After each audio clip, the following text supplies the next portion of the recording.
Hey everybody, welcome back to Video MSO. Today we're continuing series. Is that an analog in your pocket, or are you just happy to see me? Where we take a look at the Analogue Pocket, all the cores it can play, review different things, and talk about the overall hardware. Now I did the first video, the 2023 unboxing and setup guide, and everyone really wanted to see more Pocket content, and I got an absolute metric crap ton of requests about what controller you should be using to play your Pocket 1 docked. So that's exactly what we're going to do today. We're going to talk about all the different diverse controllers you can use. Before I get too far involved though, do me a huge favor, go down below, hit like and subscribe, and ring that notification bell. Definitely helps us out. And if you feel so inclined to want to support the channel, we got a Patreon link down below as well. But we have a lot of options for the Analogue Pocket as far as controls are concerned. So I'm going to be testing both things that Analogue says work on the dock, as well as a bunch of controllers that they don't say work whatsoever. So if those fail, it's not a strike, it just means they don't work. But there's so many different options we have here to try. It is so much fun to just play around. Now in the actual menu, you have the controllers option, and don't forget there's two ways to do this. You can do wired USB in, or you can do Bluetooth or 2.4 gigahertz wireless. 9 times out of 10 I am going to use a hardwired connection for the games I play, but that is up to you, and of course we do get to remap the buttons and core as well. Now on the dock in the back you're going to see this button right here, and that's going to be the pairing button. If you press that button, the dock will go into pairing mode, and around the front there's going to be a bank of LEDs. If the LED on the furthest to the left when you're looking at the dock is flashing white, that means it's in pairing mode. You have to put it in pairing mode before you try to do anything wirelessly. If you just want to plug in a USB controller in the back, well, it's as simple as plugging it in. If it is supported by the dock, it's going to immediately register and you will be totally fine. So don't forget, you can go wireless or you can go wired depending on what you want to do. The option is yours. Now when you're in the main analog option system and you go down to controllers in the OS, you'll see that there is the pair controller option, and it was flashing at the bottom left hand screen showing you it is in pairing mode. I am pairing an Xbox Series X controller right here. Works totally fine, and I'll show you how to do that in just a moment, but be aware that you can change the order and you can disconnect or forget the controller in case you're borrowing from a different system. Now moving into the PlayStation line, we'll get back to Xbox shortly. It lists compatibility with PlayStation 3, PlayStation 4, and PlayStation 5 in both wired and wireless modes. That's how we're going to be testing everything, hardwired as well as wireless, in this instance Bluetooth. Now my preferred controller for pretty much everything is the PlayStation 4 controller. It just fits perfectly in my hand, and I've only got 2 PlayStation 5 controllers that I have both synced to my PlayStation 5. But it's got that classic setup. You've got all your shoulder buttons, everything you would need for any core on the Analogue Pocket. And you even have a couple extra buttons you're going to have to be doing nothing with. But if you want to use this, it just works. Wireless, wired, I had absolutely no issues doing this whatsoever. It worked the first time I tried. Now to pair it, you need to hold down the PlayStation button and the share button. That is how it will identify. There is no pairing button exclusively on the PlayStation 4 controller, unlike the Xbox controller. But let's move over to the PlayStation 5, because odds are if you've owned a PlayStation system in the last 10 years, you have at least one of these controllers in your house. It is just an evolution of the PlayStation 4 controller with a little bit different design on the sides as far as the ergonomics are concerned that I don't love as much. But I did want to test this because I do have 2 of them sitting around, and you may have some. And of course on the back you've got all the shoulder buttons you need, but just like the PlayStation 4 controller, there is no independent sync button on this. Now I will say it's listed as being compatible with both wired and wireless. I only got it to work on wired. It is the most recent firmware on both my dock as well as the controller, but I've read other people online have been having issues as well. Pairing does absolutely nothing because I could not get it to pair whatsoever. It might just be a firmware bug in either the dock or the actual system itself. But I did upgrade the dock before I did this. It's on 1.1 beta, and they do have the list of all the controller options available there. But the PlayStation 4 controller has been my favorite so far for a lot of different systems. Game Boy Advance has got the right button system layout for me. It just does really work.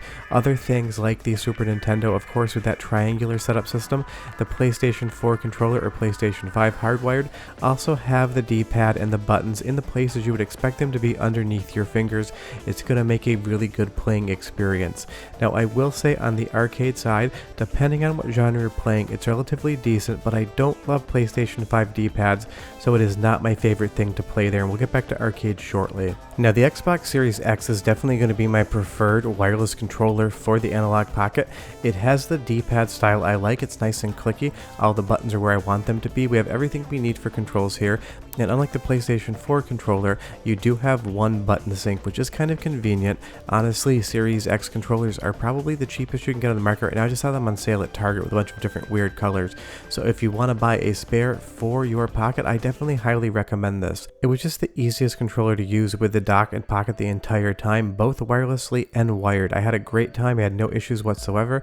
It was lag free. It just really did work. And as far as pairing it to the dock is concerned, you just hold down the pairing button on the back until the Xbox jewel icon starts rapidly flashing, and then the dock immediately picked it up. But if you do want to borrow controllers from your Series X, then you want to basically disconnect them permanently from your dock. Just go down to forget and hit A twice, and this will unpair the controller and you'll have to repair it again. I know people like to do this because someone doesn't want to buy an extra controller just for their Pocket.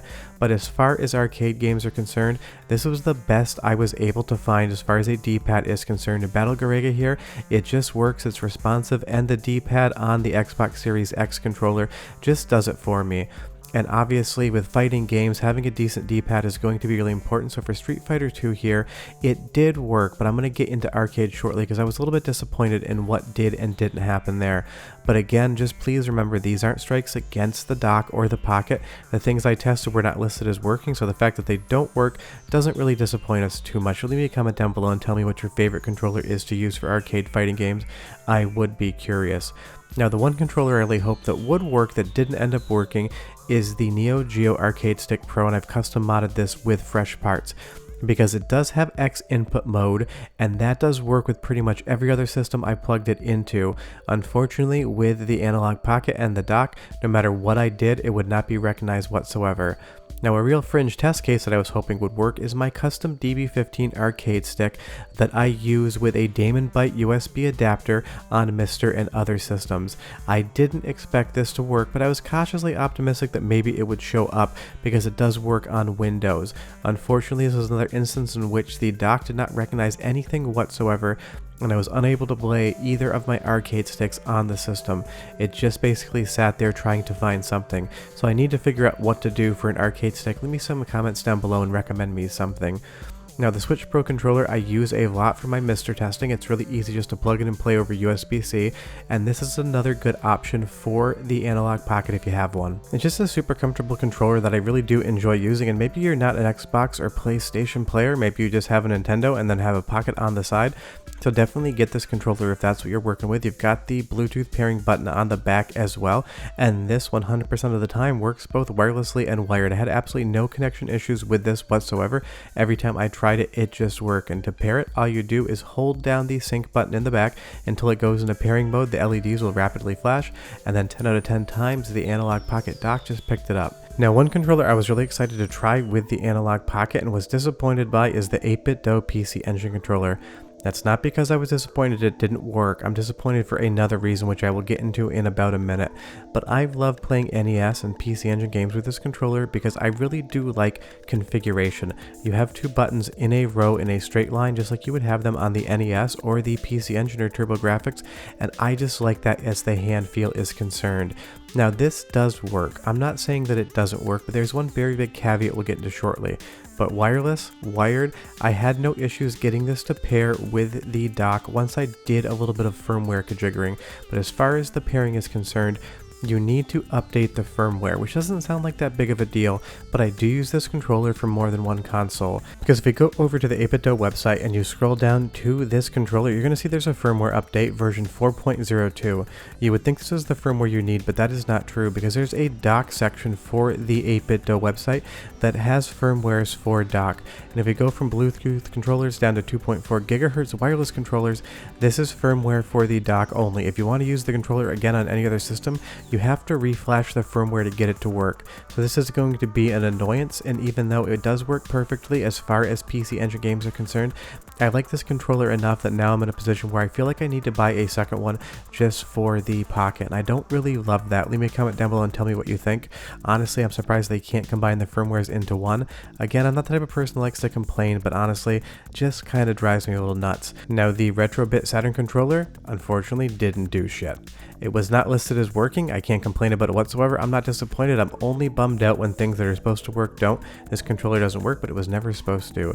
And if we go over into the actual support documents for the dock itself, it will list all of the compatible controllers. I will just tell you right now, PlayStation 3 worked fine in both directions, no big deal whatsoever. And if you do get an updated dongle for the 8-bit though Neo Geo CD pad, it will work on the Pocket Dock, but out of the box it doesn't. But then again, it was never advertised as doing so, so again, not a strike. But the reality of the Analogue Pocket Dock with controller is that it's very hit or miss in my opinion. If you stick to Nintendo Switch, PlayStation era hardware, or Xbox One or Series X controllers, it's 10 out of 10, it's super easy. Once you start getting into arcade sticks or other 8-bit controllers, the firmware wiggles around and it gets slightly annoying, but those are the controllers I recommend. Tell me down below what you're going to pick, and I'll see you guys next time. Bye bye.